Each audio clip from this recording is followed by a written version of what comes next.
Saudara-saudara yang Tuhan Yesus kasihi, marilah kita sama-sama beribadah, bersekutu di hadapan Tuhan Allah kita.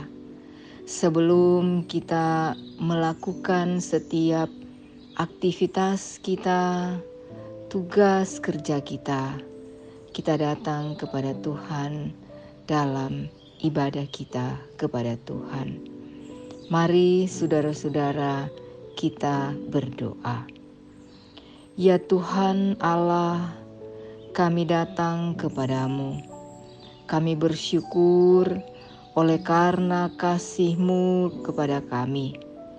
Tuhan menyapa kami. Tuhan membangunkan kami. Tuhan selalu bersama-sama dengan kami. Tidak pernah Tuhan meninggalkan kehidupan kami. Kami mau melaksanakan tugas kerja bahkan aktivitas kami. Tetapi ya Tuhan, biarlah Engkau sendiri yang mau menopang kehidupan kami.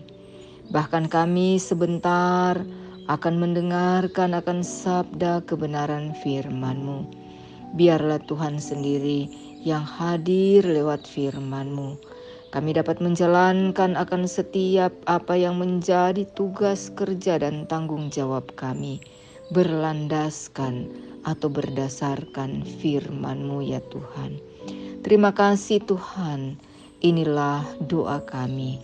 Dalam nama Tuhan Yesus kami berdoa. Amin. Mari saudara-saudara, kita akan memuji kemuliaan nama Tuhan dengan menyanyi memuji Tuhan. Jadilah Tuhan kehendak-Mu. Jadilah Tuhan kehendak-Mu, Kaulah penjunan ku tanahnya. Bentuklah aku sesuka-Mu, kan ku nantikan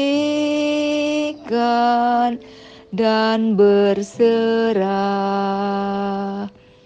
Jadilah Tuhan kehendak-Mu, tiliklah aku dan ujilah, sucikan hati pikiranku, dan di depan-Mu ku menyembah. Saudara-saudara yang Tuhan Yesus kasihi, kita akan membaca bagian Alkitab kita yang akan kita renungkan pada hari ini. Pembacaan Alkitab kita terambil dalam 2 Korintus pasal 4 ayat 3 hingga ayatnya yang ke-6. Demikian bunyi firman Tuhan.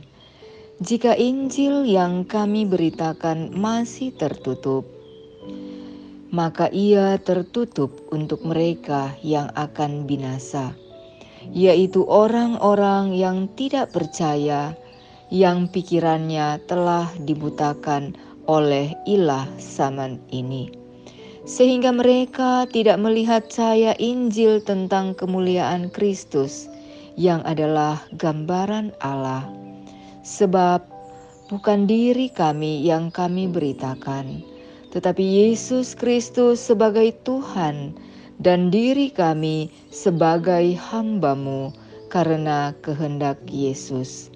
Sebab Allah yang telah berfirman, dari dalam gelap akan terbit terang, Ia juga yang membuat terangnya bercahaya di dalam hati kita, supaya kita beroleh terang dari pengetahuan tentang kemuliaan Allah yang nampak pada wajah Kristus. Demikianlah pembacaan Alkitab kita. Saudara-saudara yang Tuhan Yesus kasihi, renungan kita pada hari ini memberi tema "Jadilah Kehendak-Mu".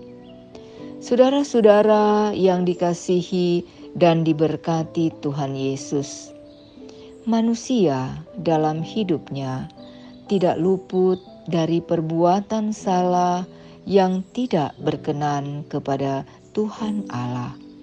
Manusia yang berdosa dan membutuhkan pengampunan dari Tuhan Allah. Oleh kasih-Nya, dosa manusia diampuni supaya boleh menjadi orang yang baik. Untuk menjadi orang baik, maka kita selalu berdoa dan berharap kehendak-Mu lah yang jadi, bukan kehendak kami. Kehendak manusia cenderung mengikuti keinginan dagingnya, sehingga sangat rapuh dan dapat jatuh dalam cobaan dan godaan iblis. Karena itu manusia sangat membutuhkan kehendak Tuhan Allah sebagai perisai dan benteng hidupnya. Menyerahkan segala persoalan atau pergumulan kepada Tuhan Allah memang tidak mudah. Tetapi ketika kita mampu melakukannya, maka berkat dan janji keselamatan akan kita terima. Keluarga Kristen yang dikasihi dan diberkati Tuhan Yesus, Paulus dengan tegas berkata bahwa orang yang menolak Injil Tuhan sama halnya menolak berkat, dan orang itu pasti binasa. Menolak Injil Kristus berarti mereka sedang dikuasai oleh tabiat jahat di hadapan Allah. Tabiat jahat seperti itu nampak dalam tindakan yang nyata melalui perbuatan seperti mencuri, berdusta, berzina, dan membunuh, bahkan korupsi yang pada akhirnya mereka akan menerima hukuman dan kebinasaan. Paulus menegaskan bahwa Injil tidak pernah salah.